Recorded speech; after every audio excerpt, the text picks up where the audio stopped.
Hi, I'm Ellen from the Chili Dog. Today I am grafting the toe of my 1 sock, 2 sock, red sock, blue sock, and I'd like to show you how to do the Kitchener stitch on the purl side of your work. At first, it may seem crazy to turn your sock inside out to graft, but when you see how much more intuitive the process becomes, you may never Kitchener on the knit side again. Just like the Kitchener stitch, you're going to use your yarn tail and a tapestry needle to invisibly graft your stitches together. But before you start grafting, you need to turn your work inside out so the purl stitches are facing you.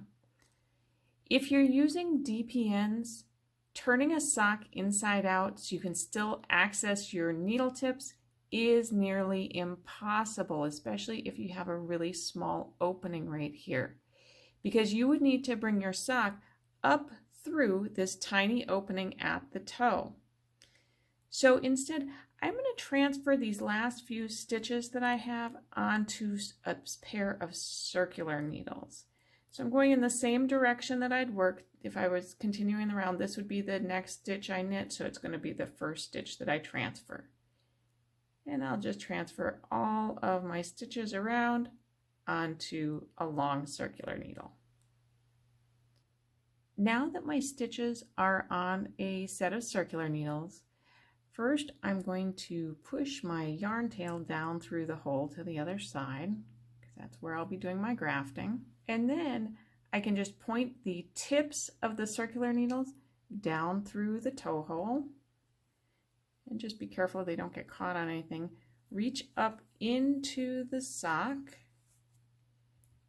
grab those needle tips. Again, you just want to make sure it's not snagged on your knitting on the inside. And then turn the sock inside out. And pull your needles through. So now my sock is inside out. This blue yarn tail, since I was working in 2 colors, I'll weave in later. And I'm going to graft with the red.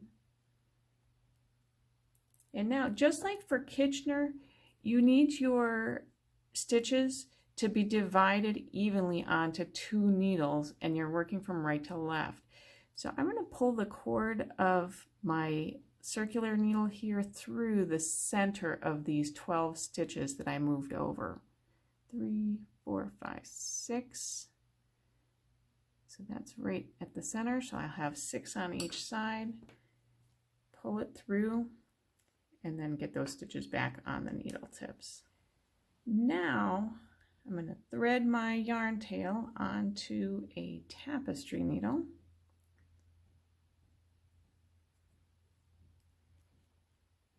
And we're on to the intuitive part of the graft.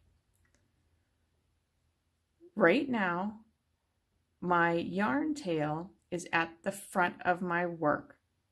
I need to pull it through 2 stitches, 1 on the front needle, 1 on the back needle, to start the graft. Since my yarn is at the front, I'm going to start with the front stitch and go through the front stitch on the first stitch on the front needle from front to back, and the first stitch on the back needle from front to back. And a lot of people prefer to think of that as going knitwise through the stitch, because you're just going through front to back, which is the same thing as knitwise. I'll pull the tail through,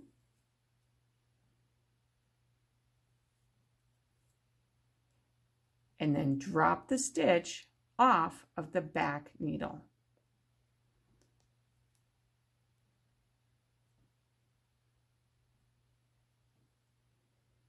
Now my yarn is at the back, so I'm going to pull it through the first 2 stitches from the back to the front. I'm just going the other direction. So going from back to front through these stitches is going through purlwise, both those stitches. Just making sure I didn't split the yarn there. pull the yarn through, and drop the stitch off of the front needle.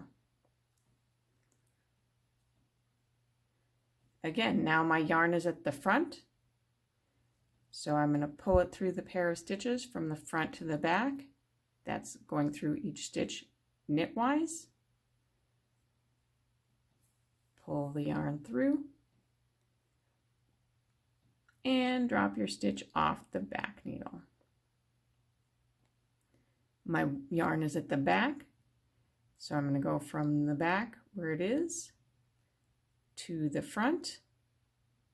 So you're going through the stitches purlwise, pull the yarn through, and drop the stitch off the front needle. Watch your tension as you're working. You don't have to pull super tight. It's a lot easier at the end, just like when you're doing a regular Kitchener stitch on the knit side. It's a lot easier at the end to tighten things up and make your stitches look even than to loosen them up.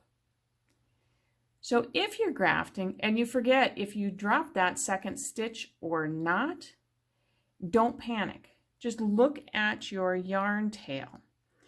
If your yarn tail is emerging from a stitch that's still mounted on your needles, like mine is right now, that means I forgot to drop off that stitch. So I'll drop it off now. And now you can see that my yarn tail is emerging from a stitch that's not on the needle. That means I'm ready to continue grafting. So the yarn tail is at the back, so I'm going to go from the back to the front.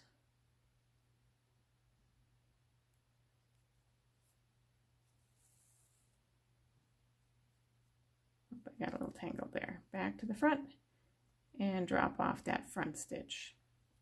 So I'll just continue with my last few stitches here.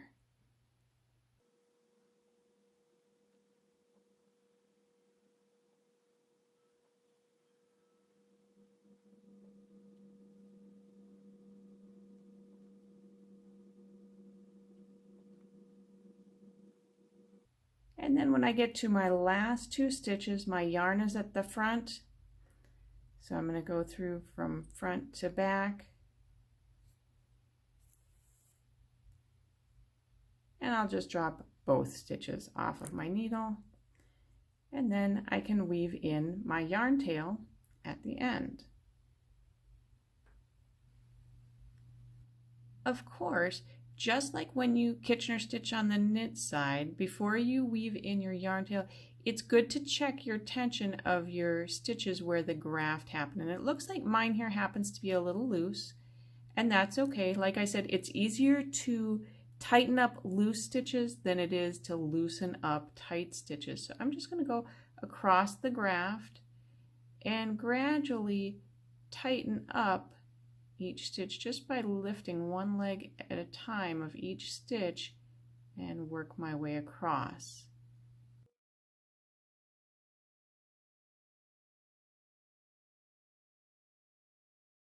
Pull on the tail here at the inside. So once I'm happy with that tension at the end, I can go ahead and weave in the tail on the wrong side.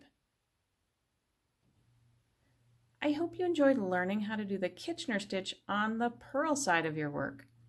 Even though it produces the same neat results that we're used to with the Kitchener stitch, approaching it from a different perspective makes the process a little easier to understand and remember. So I hope you'll take a moment to give this video a thumbs up, share it with your friends, and subscribe to my channel, The Chilly Dog, on YouTube. Until we stitch again, happy knitting!